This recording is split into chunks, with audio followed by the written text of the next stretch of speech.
있습니다. 오늘 본문은 시편 57편입니다. 1절에서 11절 우리가 한 목소리로 같이 읽어보도록 하겠습니다. 같이 시작. 다윗의 믹담시 인도자를 따라 알디헤스헬에 맞춘 노래. 다윗이 사울을 피하여 굴에 있던 때에 하나님이여 내게 은혜를 베푸소서, 내게 은혜를 베푸소서. 내 영혼이 주께로 피하되 주의 날개 그늘 아래에서 이 재앙들이 지나기까지 피하리이다.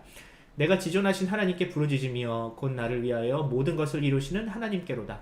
그가 하늘에서 보내사 나를 삼키려는 자의 비방에서 나를 구원하실지라. 셀라. 하나님이 그의 인자와 진리를 보내시리로다. 내 영혼이 사자들 가운데서 살며 내가 불사르는 자들 중에 누웠으니 곧 사람의 아들들 중에라. 그들의 이는 창과 화살이요 그들의 혀는 날카로운 칼과 같도다. 하나님이여 주는 하늘 위에 높이 들리시며 주의 영광이 온 세계 위에 높아지기를 원하나이다. 그들이 내 걸음을 막으려고 그물을 준비하였으니 내 영혼이 억울하도다. 그들이 내 앞에 웅덩이를 팠으나 자기들이 그 중에 빠졌도다. 셀라. 하나님이여 내 마음이 확정되었고 내 마음이 확정되어 싸우니 내가 노래하고 내가 찬송하리이다. 내 영광아 깰지어다. 비파야 수금아 깰지어다. 내가 새벽을 깨우리로다. 주여 내가 만민 중에서 주께 감사하오며 문 나라 중에서 주를 찬송하리이다. 무릇 주의 인자는 커서 하늘에 미치고 주의 진리는 궁창에 이르나이다. 하나님이여 주는 하늘 위에 높이 들리시며 주의 영광이 온 세계 위에 높아지기를 원하나이다. 아멘. 오늘 이 시편을 보니까 굉장히 많은 찬양들이 여기 이 시편에서 그 가사를 많이 차용한 거 느껴지시나요? 이따가 찬양 부르겠지만 주 하늘 위에 주는 높이 들리며 이런 찬양도 여기서 나온 거고요. 아무튼 그렇습니다. 오늘 본문이 굉장히 중요하니까 여러분들 집중해서 잘 들어주시기 바래요. 그리고 참고로 잠을 어제 한숨도 못 잤어요. 애가 1시간마다 한 번씩 깨가지고 애가 감기에 들렸는지 막 힘드네. 애 키우는 거 나이 40에 애 둘째를 키우는 게 너무 힘드네. 우리 아내도 얼마나 힘들겠어. 아내가 요즘에 복학을 했는데 학교에서도 중수업을 하더라고요. 근데 애들이 여러분들이 다 똑같을 것 같은데 다 천장을 찍어 놓더라고. 자기 얼굴은 안 보이고 자기 이렇게 카메라를 천장으로 올려놓고 뭘 하는지 몰라. 여러분들이 주변에 안 들어오는 걸 이해를 하겠어요. 여러분들 힘들잖아 아침에. 개인 사진 보내라니까 다 얼굴을 완전히 다 다른 얼굴을 보내놓고 막 화장 진하게 해가지고. 네, 그렇습니다. 여러분들이 그런 학교에서도 변화가 없다는 거 여담이었고요. 네, 말씀 보겠습니다. 자, 자세히 읽기를 해야죠. 자세히 읽기입니다. 자, 오늘 시편 본문이 어떻게 시작을 하냐면 여러분들 성경책 펴놓고 보세요. 다윗의 믹담시 인도자를 따라 알디하스헷에 부른 노래. 이거 여러분들 신경 쓰지 마세요. 이게 뭐냐면은 빠른 곡이다. 힙합이다. 이런 음악의 장르가 여러 가지 있잖아요. 힙합, R&B 이런 장르들인 거예요. 장르들. 어떤 장르로 어떤 분위기로 불러라 이런 뜻이고 신경 쓸 필요 없습니다. 자, 이 시는 어떤 때 쓴 시다? 다윗이 사울을 피해서 있을 때 굴에서 쓴 시다라고 오늘 본문이 명시를 해놨습니다. 그러니까 이 상황이 이런 상황이니까 이런 상황을 전제를 하고 상황을 떠올리면서 이 시를 읽어라 라는 뜻이겠죠. 한번 보겠습니다. 자, 1년에 연 구분을 해야 되잖아요. 여러분들 모든 시는 1년, 2년, 3년 이 분위기가 그때그때 달라지잖아요. 1년입니다. 다윗은 하나님을 부르며 은혜를 베풀어 달라고 간구하고 있죠. 어떻게? 하나님이여 내게 은혜를 베푸소서, 은혜를 베푸소서. 자, 은혜를 베푸소서란 말이 2번이나 나오고 있어요. 그죠? 이 은혜를 베풀어 달라는 얘기가 2번 나왔다는 것은 그만큼 다윗이 지금 절박한 상황이다. 나에게 도움을 좀 주세요. 나에게 좀 은혜를 베풀어 주세요. 라고 2번이나 구할 만큼 굉장히 절박한 상황에서 지금 이 시가 쓰여졌다라는 거 여러분들 이거 알아두시고요. 자, 그래서 이 다윗이 하나님께 은혜를 구하면서 자신의 영혼이 주님께 피하고 싶은데 그 상황이 마치 주의 날개 그늘 아래에서 이 재앙들이 지나가기를 피하고 싶어한다. 기다리고 있다. 주의 날개 그늘. 이 심상, 여러분들 시는 심상을 잘 읽어야 돼. 심상. 이 심상이 어떤 심상인지 이따가 좀 살펴볼게요. 2연. 다윗은 자신이 부르시는 하나님이 지존하신 분이며 자신을 위해서 모든 것을 이루시는 분임을 믿고 있습니다. 하나님께서 하늘에서 보내신대. 뭘 보내시냐면 인자와 진리를 보내신대요. 그래서 자기를 삼키려는 자의 비방에서 자신을 구원하실 것이라 확신하고 있습니다. 자, 그런데 지금 현재 다윗은 어떤 상황이에요? 내 주변에는 지금 사자들이 있습니다. 창과 칼과 활이 활로 무장한 이빨을 가진 날카로운 이빨을 가진 사자들이 내 주변에 있고 나는 그들을 대항할 수 없어서 그저 누워있는 상태입니다. 굉장히 무력한 시체 같은 상태라는 거예요. 아무것도 할 수 없는 상태라는 거죠.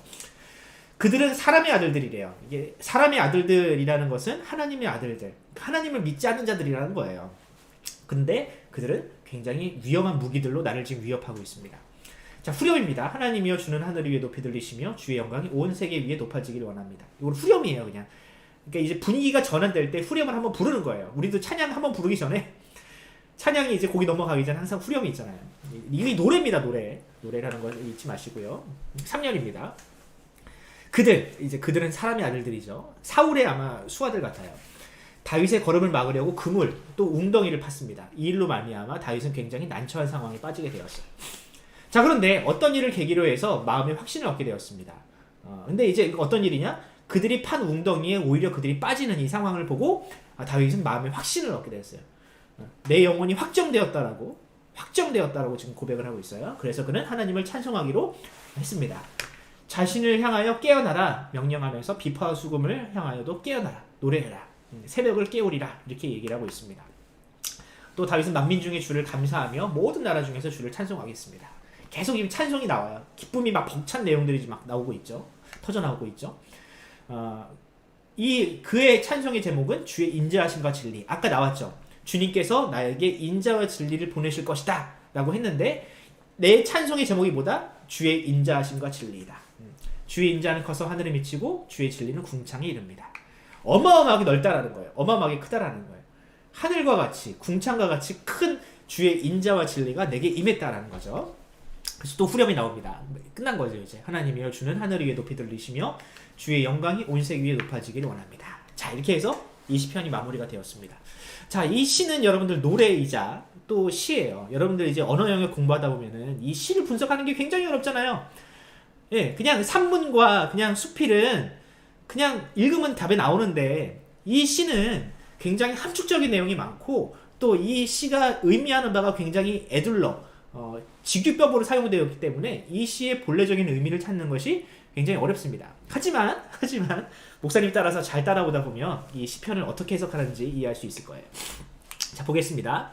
자, 하나님께 긍휼을 구하는 다윗은 지금 어떤 상황에서 이 시편을 썼는지를 이해하는 게 제일 중요해요. 상황이 중요합니다. 시를 해석하는 데는 상황. 근데 이 상황이 굉장히 친절하게도 1절에 나와 있어요. 어떤 상황? 다윗이 굴에 피해 있던 상황. 자, 그런데 여러분들 교회를 오래 다닌 친구들은 다윗의 스토리를 너무 많이 들었잖아요. 귀에 못이 박히도록 들었잖아요. 다윗이 굴에 갇혀있는 사울을 피해서 굴 속에 들어가야 했던 상황이 딱 2번 나옵니다. 언제냐면 아둘람 굴과 엔게디 굴이에요. 이 두 상황이 등장을 해요. 그러니까 아둘람이라는 지역과 엔게디라는 지역에서 다윗이 사울을 피해서 굴에 숨었던 상황이 사무엘상 22장과 24장에 나옵니다. 이 상황은 여러분들 뭐 대충 기억을 하잖아요. 다윗이 굴 속에 숨었는데 사울이 잠깐 눈을 붙이기 위해서 혹은 볼일을 보기 위해서 이 굴 속에 들어왔는데 사실은 거기 다윗이 있었어. 신하들이 이 사울이 지금 우리 눈앞에 있습니다. 이 사울만 죽이면 우리가 이 고통, 이 고난에서 해방될 수 있습니다. 죽여버립시다. 라고 했는데 다윗이 어떻게 해요? 아니다. 그는 하나님의 기름 부음 받은 왕이니 내가 함부로 그를 해할 수 없다라고 해서 오히려 신하들을 말려버리잖아요. 이런 상황에서 지금 다윗이 쓴 겁니다. 자, 그런데 여러분 이 다윗이 지금 결국에는 이 사울의 손에서 벗어나지만 이 다윗의 지금 이 상황은 여러분들이 어떤 상황인지 대충 짐작이 되죠. 아무것도 할 수 없는 상황인 거예요. 밖에는 지금 사울의 군사들이 널려 있고 그렇다고 내 눈앞에 있는 이 사울을 죽이자니 그건 또 안 될 일인 거야. 이게 이러지도 저러지도 못하는 상황. 이 다윗의 상황이 지금 이 시편에 녹아 있어요. 한번 어떤 상황인지 한번 봅시다. 다윗 주변에 지금 있는 사람들을 다윗은 지금 나를 삼키려는 자들이 지금 깔려 있다라고 합니다. 삼키려는 자들. 그럼 다윗이 뭐예요? 다윗은 어떤 존재인 거예요? 먹을 것이지, 먹을 것. 예. 다윗은 어떻게 삼키니? 사람이 큰 사람을 어떻게 삼키니? 예. 진짜 뭐 사람들이 다윗을 잡아 먹으려고 지금 막 그런 게 아니잖아요. 다윗은 근데 지금 그만큼 자신이 굉장히 초라하고 무능하고 아무것도 할 수 없는 존재로 지금 여겨지고 있는 거예요. 성경에서 누군가를 삼킨다, 먹는다 이런 표현이 자주 나오는데 대표적으로 어떤 상황이냐면 가나안 땅에 들어간 정탐꾼들이 그 땅에 있는 사람들을 보고 야 거기 있는 사람들은 거인입니다. 그들 앞에 비하면 우리는 뭐와 같다? 메뚜기와 같다라고 표현을 하잖아요. 메뚜기가 먹는 거거든 여러분들. 메뚜기를 어떻게 먹어요? 옛날에 다 먹었어요. 튀겨 먹고 그랬어요. 근데 이제 그만큼 자신을 초라한 존재로 비유할 때 내가 먹힌다. 나는 먹힐 존재다. 나는 그들 앞에 밥이다. 이런 표현들을 자주 써요. 그런데 지금 다윗이 그 표현을 쓰고 있는 거죠. 내가 그들 앞에, 사울 앞에 나는 아무것도 할 수 없는 존재다. 무력한 존재다. 또 어떤 표현이 나오냐? 사자. 날카로운 이와 혀를 가진 사자를 등장시켜요. 그러면은 다윗의 대적이 사자면은 다윗은 뭐야? 초식동물이지. 그죠? 그러니까 요런 이 시편에 나오지 않지만 다윗이 지금 스스로를 어떻게 여기고 있는지를 이런 표현들을 통해서 알 수 있는 거예요. 나는 초식동물과 같습니다. 난 아무것도 할 수 없습니다. 또 다윗을 잡으려고 그들이 그물과 웅덩이를 팠대요. 그러니까 자기는 뭐야? 이런 웅덩이에 빠지는 어리석은 짐승들이나 또 혹은 토끼와 같은 그런 존재, 아무것도 할 수 없는, 대항할 수 없는 이런 존재라고 다윗은 스스로를 느끼고 있어요. 자, 그런데 여러분 여기서 지금 요런 표현들을 다 통틀어 보면 다윗은 지금 어떤 존재이다? 무능한 존재, 아무것도 할 수 없는 존재. 이 대적 앞에 아무것도 대항할 수 없는 존재임을 반복적으로 지금 나타내고 있는 거예요. 그죠? 반복이죠, 반복. 먹히는 존재, 사자 앞에 초식동물, 웅덩이와 그물에 걸릴 수밖에 없는 굉장히 나약한 존재로 자신을 계속해서 지금 하나님 앞에 어필하고 있습니다. 그죠? 자, 요런 심상을 여러분들 떠올려야 돼요. 네, 요런 심상들. 자, 그렇다면 하나님 앞에 지금 다윗이 기도하는데 하나님은 과연 어떤 존재로 지금 여기고 있는가? 다윗은 지금 어떤 심정으로 하나님을 찾고 있는가? 요것도 한번 좀 살펴볼게요. 하나님에 대한 표현이 지금 여러 개 등장을 합니다. 하나님 부르고 있어요. 하나님. 네, 하나님. 어떤 하나님이냐? 1절을 히브리어 원문으로 보면 엘로힘이라고 부릅니다. 여러분들 하나님을 부르는 단어가 성경에 굉장히 다양한 거 알죠? 아도나이, 엘로힘, 야훼 막 굉장히 다양한 단어가 성경에 쓰여요. 근데 이 하나님이라는 단어가 어떤 단어가 쓰이느냐에 따라서 그 사람이 하나님을 어떤 존재로 인식하느냐가 달라지는 거예요. 자, 여기서 엘로힘이라는 단어는 창세기 2장 1장이 나오는 하나님이에요. 창세기 1장 2장 어떤 하나님이에요? 창조주 하나님이죠. 천지를 창조하신 하나님을 부를 때 엘로힘이라는 단어를 써요. 그냥 천지를 창조하셨으니 어떤 존재예요? 완전하신 존재, 전능하신 존재, 이런 존재의 하나님을 지금 이 다윗이 하나님을 부를 때 사용하고 있어요. 자, 대비되죠. 자기는 어떤 존재, 지금 어떤 상황이에요? 무능하고 비루하고 완전히 아무것도 할 수 없는 존재. 하지만 하나님은 어떤 존재? 완전함이시며 전능하신 존재로 지금 하나님을 찾고 있는 거예요. 나는 아무것도 할 수 없습니다, 하나님. 그렇지만 하나님은 어떤 분이십니까? 전능하신 분이십니다. 이렇게 지금 하나님을 고백하고 있는 거죠. 자, 주의 날개 그늘을 찾고 있어요. 그죠? 주의 날개 그늘. 자, 여러분들 날개가 있는 존재 어떤 존재예요? 새죠. 여러분들 새 떠올려 보세요. 새가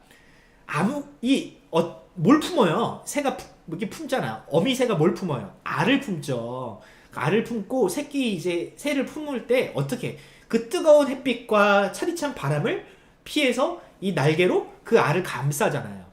그죠? 예, 지금 그런데 다윗이 지금 이 하나님을 찾을 때 주의 날개 그늘을 찾고 있어요. 예, 주의 날개 그늘로 나를 덮으소서. 예, 자기는 어떤 존재와 같은 거예요? 알. 아무것도 할 수 없는 알. 그냥 존재밖에 할 수 없는 그 알인데 하나님은 나를 날개로 감아 보호하실 수 있는 분임을 지금 다윗은 고백하고 있는 거죠.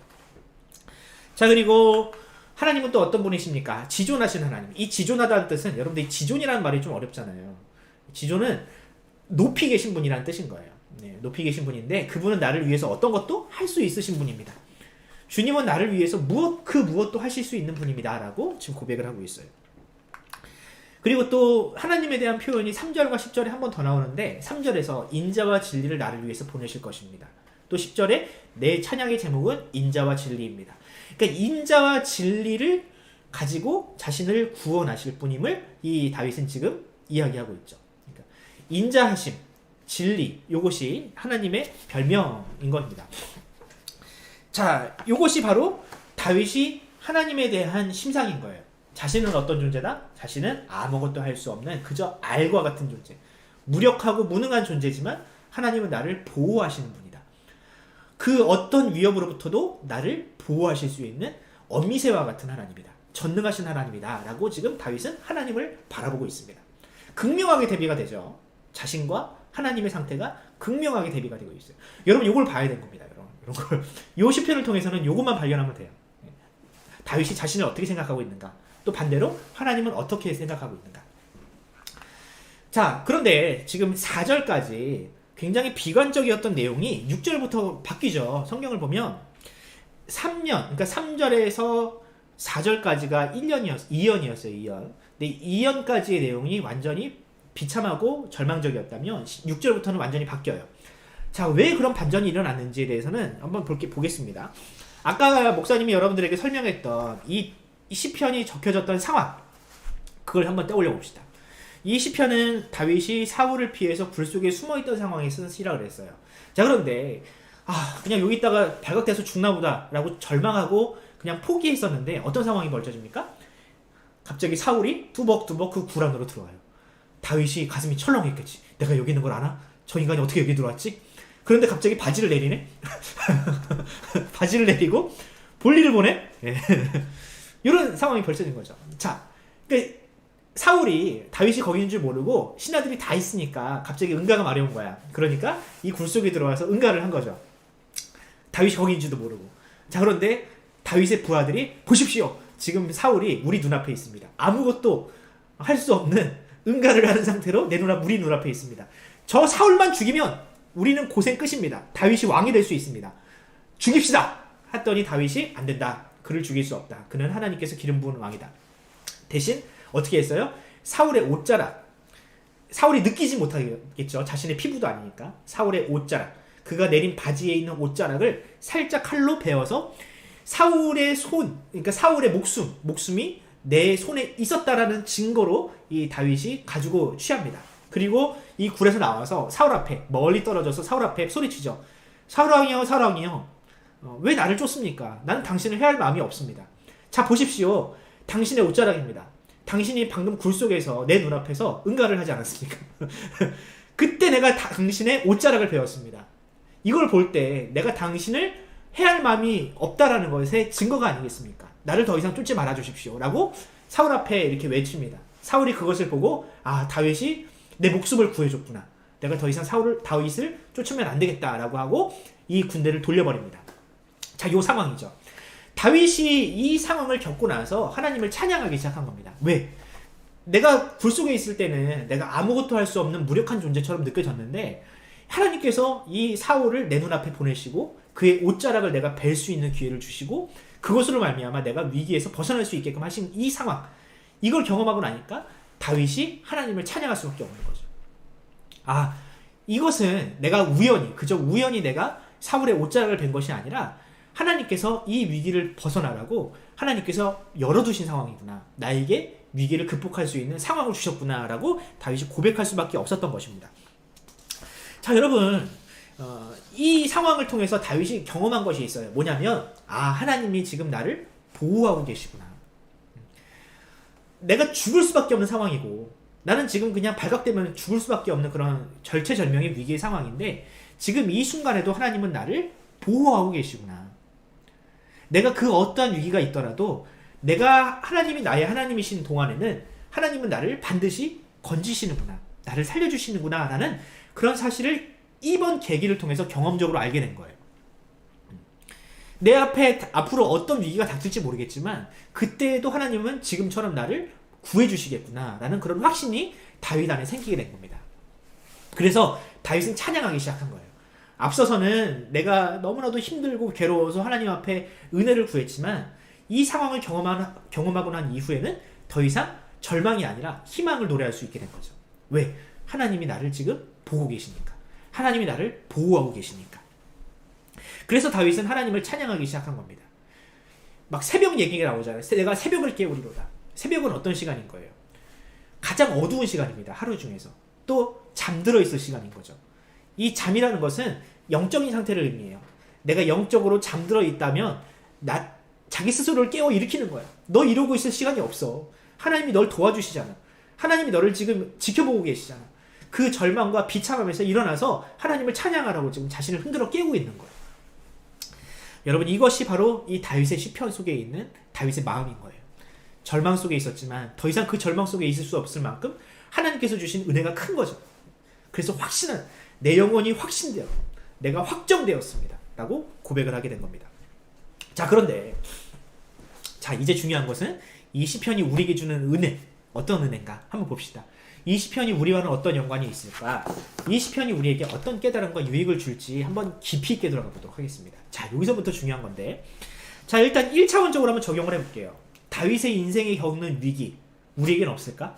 아니죠. 우리에게도 인생의 위기가 여러 번 찾아와요. 여러분들이 경험한 인생의 위기는 무엇입니까? 저는 여러 번 말할 때 아버지의 사업이 망하는 위기를 겪어봤어요. 아버지가 쫄딱 망해가지고 갑자기 좋은 집에 살다가 화장실도 없는 옥탑방에서 살아본 경험이 있어요. 그때 굉장히 그 인생의 큰 상심을 경험했거든요. 아직도 그 집이 있대. 친구들한테 이제 오랜만에 나이 40이 되니까 친구들한테 막 연락이 오더라고. 근데 그러면 애들이 하는 얘기가, 야, 너 살던 집 있잖아. 그거 아직도 있다? 그 친구들이 우리 집에 놀러 오면 집이 신기하잖아. 화장실도 없네, 이 집은. 옥탑방이야. 막 불안불안한 사다리를 타고 올라가야지 갈 수 있는 옥탑방이 목사님이 살았었거든. 근데 이제 그런 집에서 사니까 너무 힘든 거야. 아우, 막 아침에 막 무섭고 계단 내려가기도 무섭고 진짜 좁았거든. 한 사람 간신히 지나가는 그런 계단이었어. 그리고 화장실 가려면 1층까지 내려가야 되고 막 그런 상황 되니까 막 힘들더라고. 그리고 또 여러 가지 위기가 있었어요. 목사님 막 허리 다쳤던 얘기도 알죠. 예. 디스크 수술해가지고 일도 할 수 없고 대소변도 막 제대로 가릴 수 없는 그런 상황, 막 그런 인생의 위기를 목사님도 겪었습니다. 근데 여러분들, 이게 저만 겪는 위기가 아닌 거예요. 우리 모두가 겪을 수 있는 위기거든요. 여러분들도 살다 보면 조금 더 크면 이제 고3 친구들 같은 경우는 그럴 일이 없어야 되겠지만 혹시 이렇게 그날 컨디션이 안 좋아가지고 시험을 망칠 일이 있을 수 있고요. 또 직장을 구하고 또 사람에게 배신을 당하고 또 건강상의 큰 위기를 겪을 수가 있어요. 여러분들 인생에 큰 위기가 찾아옵니다. 분명히. 자, 근데 그때의 상황에서 여러분들이 이 시편을 보면 감정이 이입될 수밖에 없어요. 다윗처럼 야, 내가 지금 누워있을 수밖에 없고 주변에 있는 상황들은 나에게 굉장히 이렇게 안 좋은 상황들만 펼쳐지고 사람들이 다 나 미워하는 것 같고 하나님 나 버리신 것 같고 이런 상황들이 우리 눈앞에도 펼쳐질 수 있다고요. 자, 그런데 그 상황에서 이 시편 57편을 딱 펼쳐서 보면 하나님의 은혜를 우리가 간접적으로 체험할 수 있는 거죠. 자, 봐라. 다윗도 그렇게 절망적인 순간에서 하나님을 바라보며 하나님의 은혜를 구했더니 어떻게? 하나님이 그를 건져주셨다. 우리가 만약에 다윗처럼 하나님의 백성이라면, 하나님이 사랑받는 존재라면 하나님은 절대로 우리를 버리시지 않을 거라는 그런 희망이 우리 안에서 피어날 수 있게 되는 겁니다. 그러니까 여러분, 이 시편은요, 평안할 때 보면 아무런 감흥이 없어. 여러분들 힘들 때 다시 한번 펼쳐서 보세요. 야, 내 주변에 아무것도 내 편도 없다. 난 진짜 내 인생은 끝이다 라고 생각하는 그 순간에 한번 이 시편을 펼쳐보시면 여러분들에게 주시는 하나님의 은혜가 분명히 있을 겁니다. 하나님은 어떤 하나님이시다? 자신의 백성을 절대로 버리지 않으시는 하나님. 긍휼을 구하는 자에게 긍휼을 주시는 하나님.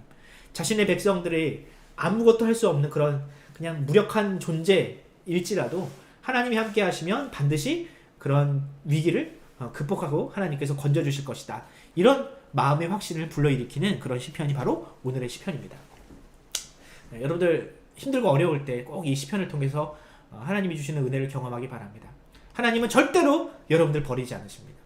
다윗이 정말 죽을 수밖에 없는 상황에서도 살아나왔잖아요. 그리고 그가 왕이 됐잖아요. 마찬가지로 하나님은 여러분들의 인생의 위기 가운데 깊숙이 찾아오셔서 여러분들을 반드시 일으켜 세워주실 것입니다. 할렐루야! 아멘. 자, 그런데 이게 1차원적인 적용이고요. 두 번째 적용이 있습니다. 다윗이 지금 계속 이 시편에서 영혼이라는 단어를 얘기를 해요. 영혼.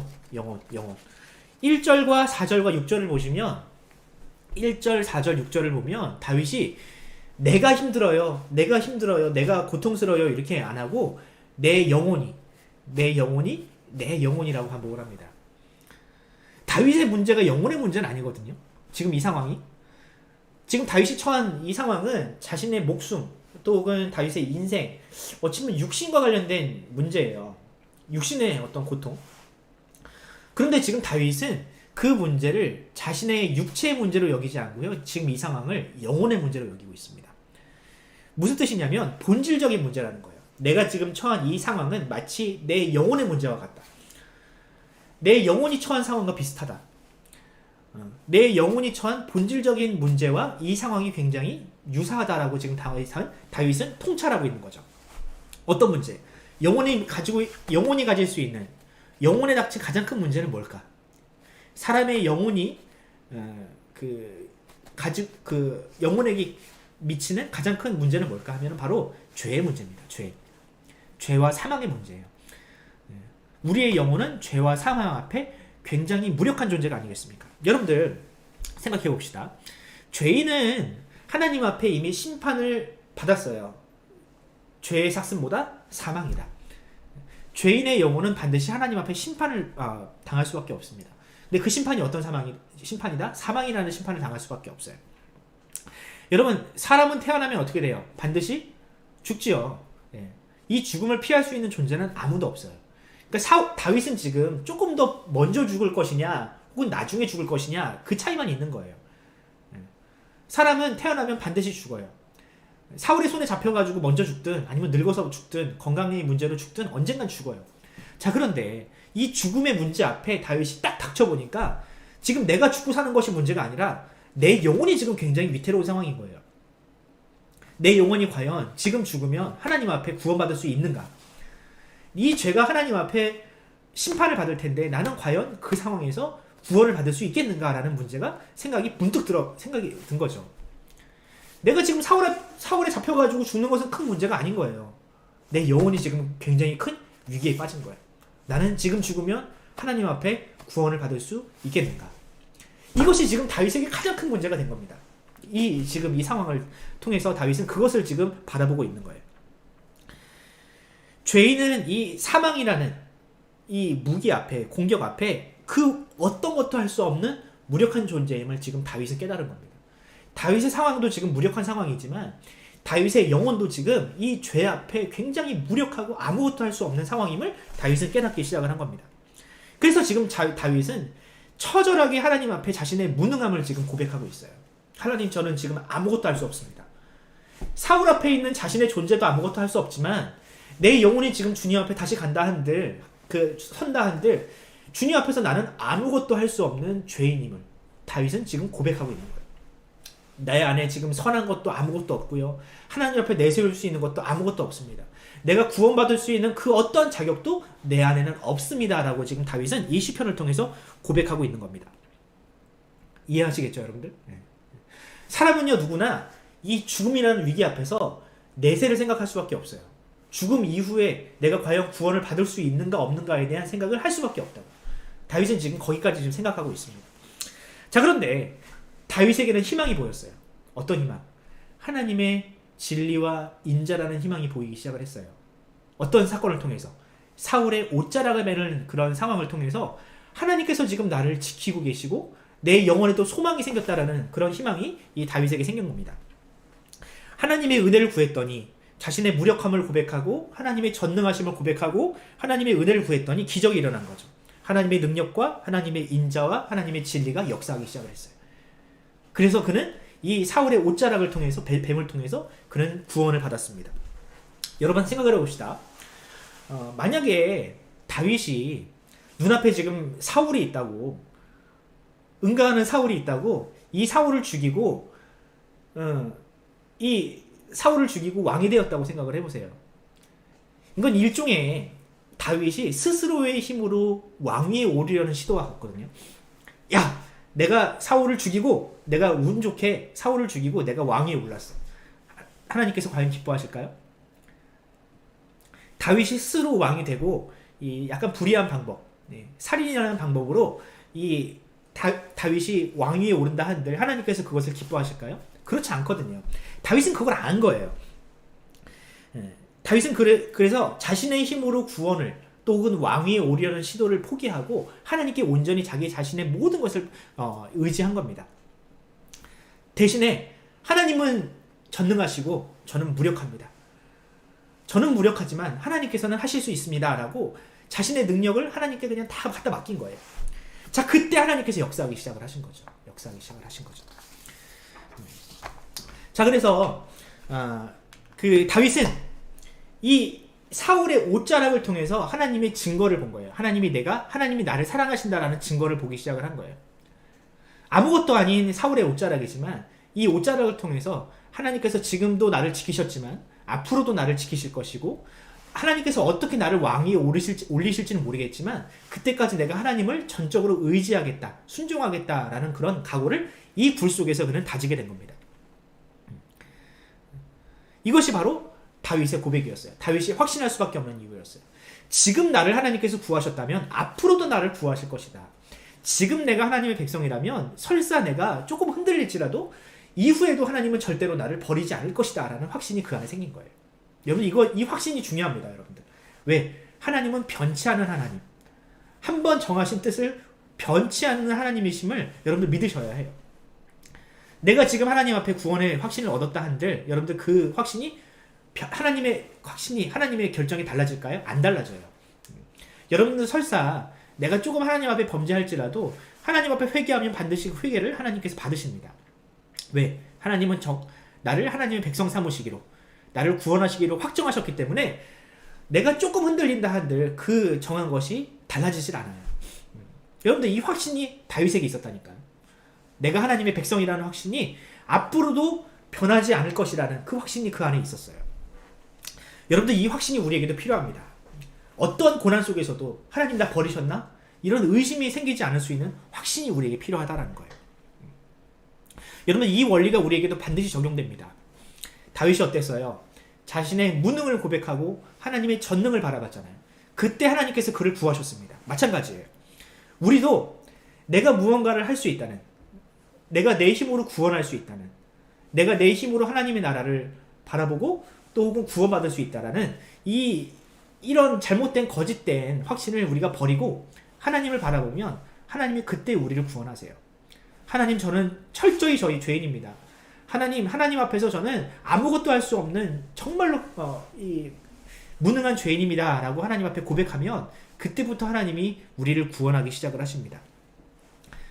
근데 우리가 그 확신을 내가 하나님의 백성이다, 내가 하나님이 나를 사랑하신다라는 확신을 우리가 어떤 증거로 볼 수 있겠느냐라는 거죠. 자, 다윗도 처음에는 그것을 의심했어요. 그런데 사울의 옷자락, 내 눈앞에 있는 사울의 옷자락을 보고 나서 이 하나님의 사랑을 확신하기 시작했잖아요. 그죠? 마찬가지로 우리에게도 그런 확신의 증거가 있습니다. 하나님이 우리를 사랑하신다는 증거, 하나님이 우리를 절대로 버리시지 않는다는 증거, 하나님이 절대로 우리를 죽음에 내어주지 않으시겠다라는 증거가 우리 눈앞에 있어요. 그게 뭡니까? 여러분들 바로 십자가예요. 십자가는 우리에게 주신 하나님의 약속입니다. 약속의 증표예요. 내가 너를 절대로 버리지 않겠다. 마치 다윗이 사울의 옷자락을 쥔 것처럼 내가 너희를 절대로 버리지 않고 너희를 반드시 구원하겠다라는 증거가 뭡니까? 바로 예수 그리스도의 십자가예요. 그 십자가를 바라보면서 우리도 다윗이 가졌던 확신을 우리도 가질 수 있는 겁니다. 그래서 로마서 5장 8절에 이런 말씀이 있어요. 우리가 아직 죄인 되었을 때에 그리스도께서 우리를 위하여 죽으심으로 하나님께서 우리에 대한 자기의 사랑을 확실한 증거를 보여주셨느니라 라고 말씀하신 겁니다. 우리는 여전히 죄인이지만 하나님 앞에 구원받을 자격이 요만큼도 없는 존재지만 예수님이 우리를 위하여 죽으시고 우리의 죄 때문에 죽으시고 우리를 사랑하심으로 말미암아 우리의 죄의 문제가 완전히 하나님 앞에 해결되었다라는 그런 증거를 우리 앞에 보여주심으로 말미암아 하나님이 우리를 향한 사랑이 얼마나 큰지를 우리에게 이 십자가를 통해서 보여주셨다는 겁니다. 여러분, 이 십자가를 바라보면 우리는 기뻐할 수 있어요. 우리가 하나님의 백성임을, 우리가 하나님의 사랑받는 자녀임을 우리가 확신할 수 있어요. 여러분들 이 사실을 믿으시기 바랍니다. 우리가 이것을 깨닫는다면 우리는 다윗이 가졌던 확신을 분명히 가질 수 있어요. 여러분들 설사 우리의 인생이 조금 실패하고 조금 돌아간다 할지라도 여러분 그게 뭐가 중요합니까? 하나님은 언젠가 우리를 반드시 구원하시고 다윗처럼 존귀하게 사용하실 텐데 지금 당장 내 눈앞에 고난이 있다고 한들 그것이 뭐가 중요합니까? 하나님은 반드시 그 고난 가운데서 우리를 건지시고 우리를 존귀하게 사용하실 텐데 우리가 이 확신에서 흔들리지 않는 한 나의 무능을 바라보지 말고 하나님의 전능을 바라보면서 우리가 기쁨에서 우리가 하나님을 바라보는 한 하나님은 절대로 우리를 버리지 않으십니다. 여러분들 이 사실을 믿으셔야 합니다. 이 시편은 우리에게 이러한 깨달음을 줘요. 다윗은 자신의 철저한 고난과 무능 앞에서 하나님을 발견하고 또 하나님의 은혜를 경험했거든요. 마찬가지로 우리도 그런 하나님을 발견하길 바랍니다. 다윗처럼 그런 전능하신 하나님, 우리를 사랑하시고 우리를 어떤 고난 가운데서도 지키시는 그 하나님을 여러분들 바라보시기 바랍니다. 할렐루야. 아멘. 네. 자, 그러면 메시지를 한번 발견해 봅시다. 나의 위기 속에서 과연 나는 누구를 찾고 어떤 기도를 하는가? 내가 힘들 때 여러분들 엄마 아빠만 찾지 마세요. 엄마 아빠가 여러분들의 인생의 모든 것을 해결해 주지 않습니다. 지금 당장은 해주는 것 같지? 엄마 나 이거 해줘, 아빠 나 이거 사줘, 다 사주는 것 같죠? 근데 여러분들 엄마 아빠가 항상 여러분들 곁에 있지 않아요. 언젠가는 여러분들 스스로 인생을 개척해 나갈 때가 있어요. 그런데 저도 이제 엄마 아빠가 됐잖아요. 그렇지만 저도 굉장히 어려운 상황 앞에서는요, 무언가를 의지하고 싶어져요. 엄마 아빠를 찾고 싶어져. 근데 엄마 아빠가 이 세상에 안 계시면 어떡해? 엄마 아빠가 그 문제를 해결할 수 있는 능력이 없으면 어떡해요? 결국 그때는 우리는 하나님을 찾을 수밖에 없어요. 진정한 도움, 우리 인생의 가장 큰 도움은 바로 하나님에서부터 옵니다. 다윗처럼 솔직하게 자신을 인정하고 우리의 죄인됨을 인정하고 회개하는 모습으로 하나님 앞에 기도했으면 좋겠습니다. 바울도 그랬거든요. 정말 그냥 찔러도 피 한 방울 안 날 것 같은 그런 바울도 자신의 질병 때문에 하나님 앞에 기도한 적이 있어요. 그때 하나님께서 뭐라고 하셨냐면, 그러므로 내가 그리스도를 위하여 약한 것들과 능욕과 궁핍과 박해와 공고를 기뻐하노니 이는 내가 약한 그때의 강함이라. 이런 고백을 했어요. 하나님께서 그 질병 안 고쳐주셨어요. 대신에 그 약함, 자신의 질병 때문에 벌어지는 그 약한 상황들 가운데서 하나님께서 이루시는 놀라운 기적들을 그가 보기 시작을 했습니다. 내가 약할 때 오히려 하나님께서 나로 강하게 하시는 그 기적들. 여러분들 이 기적들을 여러분들 인생 가운데 체험하시기 바랍니다. 두 번째, 하나님은 자신의 백성을 향한 사랑과 긍휼을 절대로 거두지 않으신다. 여러분들 이 확신. 하나님은 우리를 절대로 버리지 않습니다. 어떤 상황에서도 이 믿음을 잃지 말고 하나님의 도움을 기대하는 인생이 되었으면 좋겠습니다. 세 번째, 하나님의 가장 큰 사랑의 증거는 바로 예수 그리스도의 십자가입니다. 십자가는 이런 의미가 있어요. 내가 너를 얼마나 사랑하는 줄 아니? 이것을 보여주기 위한 하나님의 증거입니다. 십자가는 아까 계속해서 반복했던 인자와 진리, 하나님의 인자, 하나님의 사랑이 얼마나 큰지, 또 진리, 이 거짓과 또한 이 사망 앞에서 하나님께서 우리를 구원하시는 이 진리를 보여주는 가장 큰 명확한 증거입니다. 어떤 절망적인 상황 속에서도 불의와 손잡지 말고 하나님의 성품인 이 인자와 진리를 붙잡고 거짓의 편에서 흔들리지 않는 인생이 되었으면 좋겠습니다. 결론입니다. 예수님의 십자가는 우리를 향한 하나님의 변함없는 사랑의 증거이다. 나의 능력을 자랑하지 말고 오히려 나의 무능을 고백함으로 하나님의 은혜를 힘입어 살아갔으면 좋겠습니다. 하나님은 내가 지 잘난 맛에 사는 인생을 절대로 구해주지 않으십니다. 나 뭐 많다고, 나 잘났다고 이렇게 자랑하고 뻥이는 인생을 하나님은 거들떠보지 않으세요. 도리어 하나님, 나는 정말 하나님 앞에 긍휼이 필요한 존재입니다. 내가 가진 거 아무런 쓸모 없습니다. 하나님, 나를 지켜주세요 라고 고백하는 인생을 하나님께서는 반드시 지키십니다. 여러분들 이 사실을 믿으시고 그 고백을 가지고 살아가시기 바랍니다. 자, 그래서 오늘 어떤 찬양을 할 것이냐, 이 찬양입니다. 여러분들 아마 많이 불러봤을 것 같아요. 이 찬양 부르면서 오늘 예배를 하나님 앞에 드리고 마치도록 하겠습니다. 이렇게 찬양합시다.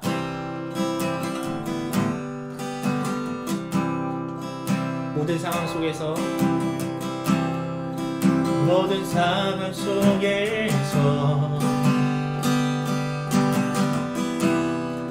주를 찬양할지니라.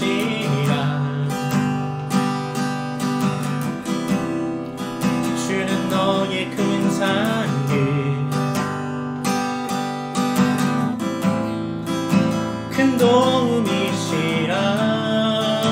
주의 얼굴 구할 때, 주의 얼굴 구할 때, 주의 영을 부으사, 주의 영을 부으사, 크신 사랑 안에서, 크신 사랑 안에서 주를 보게 하소서, 주를 보게 하소서.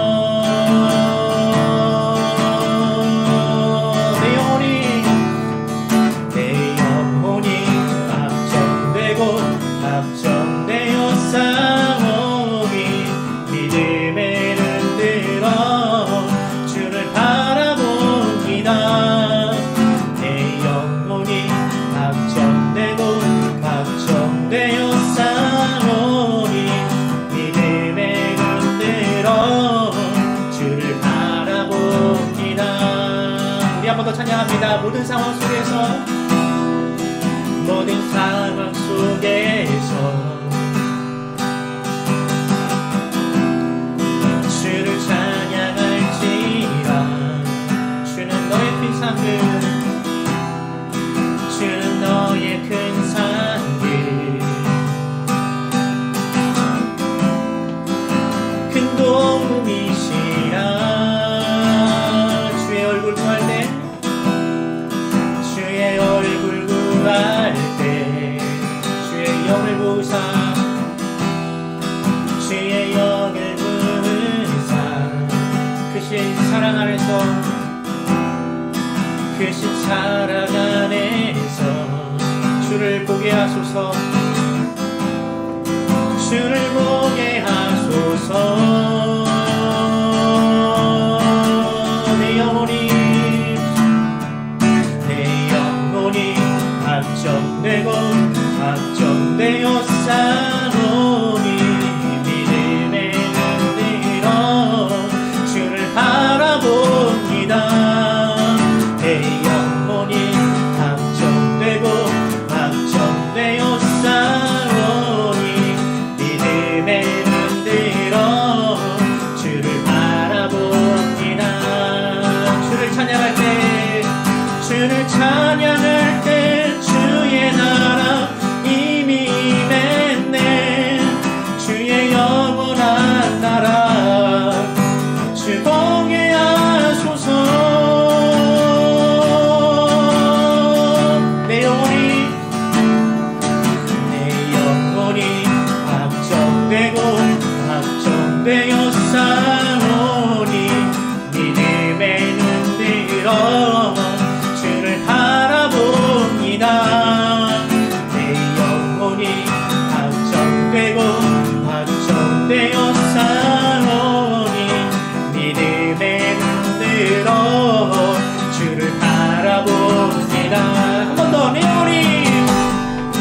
내 영혼이 확정되고 확정되어 싸우니 믿음에 흔들어 주를 바라봅니다. 내 영혼이 확정되고 확정되어 싸우니 믿음에 흔들어 주를 바라봅니다. 아멘. 기도하겠습니다. 하나님, 주님의 은혜를 감사합니다. 우리를 하나님의 자녀 삼으시고 그저 죄인일 뿐인 우리를 하나님의 자녀 삼으셔서 우리를 하나님의 백성, 또 진리와 또한 인자의 자녀로 삼아주심을 감사합니다. 주님께서는 이 땅에 진리와 인자의 영으로 주님과 또한 성령을 보내셨습니다. 주님, 하지만 우리는 때때로 하나님의 백성임을 망각하고 죄 가운데 우리를 내어주고 사단의 도구로 우리를 내어주는 어리석은 일을 범할 때가 너무나도 많습니다. 주님, 우리를 언제나 사랑과 또한 진리로 바라보시는 주님을 바라보면서 주님, 우리가 하나님의 자녀답게 마치 다윗과 같이 내 눈앞에 있는 작은 이에게 휘둘리지 아니하고 하나님의 도움을 바라보며 또한 우리의 무능을 하나님 앞에 철저히 고백하는 주의 백성다운 삶을 살아가게 하여 주시옵소서. 주님은 자신의 연약함을 자랑하는, 자신의 무능을 고백하는 자들을 하나님께서는 도우십니다. 주님, 우리가 우리의 작은 힘을 의지하지 않고 하나님의 전능하심, 하나님의 능력을 우리가 바라보는 인생을 살아가게 하여 주시옵소서. 그리하여 우리 인생에 때때로 위기가 닥쳐올 때마다 하나님을 바라보며 하나님의 은혜를 고백하는 주의 백성다운 삶을 우리가 살아가게 하여 주시옵소서. 감사드리며 예수 그리스도의 이름으로 기도드립니다. 아멘. 우리 주기도문으로 예배를 마치겠습니다. 하늘에 계신 우리 아버지여, 이름이 거룩히 여김을 받으시오며 나라가 임하옵시며 뜻이 하늘에서 이룬 것 같이 하늘에서 땅에서도 이루어지리다. 오늘 우리에게 일용할 양식을 주옵시고 우리가 우리에게 죄 지은 자를 사하여 준 것 같이 우리 죄를 사하여 주옵시고 우리를 시험에 들게 하지 마옵시고 다만 악에서 구하옵소서. 나라와 권세와 영광이 아버지께 영원히 있사옵나이다. 아멘. 여러분들 고생하셨고요. 한 주간 하나님 앞에 은혜를 구하는 인생 살아가시기 바랍니다. 하나님은 우리가 할 수 있는 것보다 더 큰 일을 행하시는 분입니다. 여러분들 이거 믿으시고 오늘 하루 여러분들의 인생 힘차게 살아가시기 바랍니다. 우리 인사하고 나갈게요. 안녕히 계세요. 안녕히 계세요.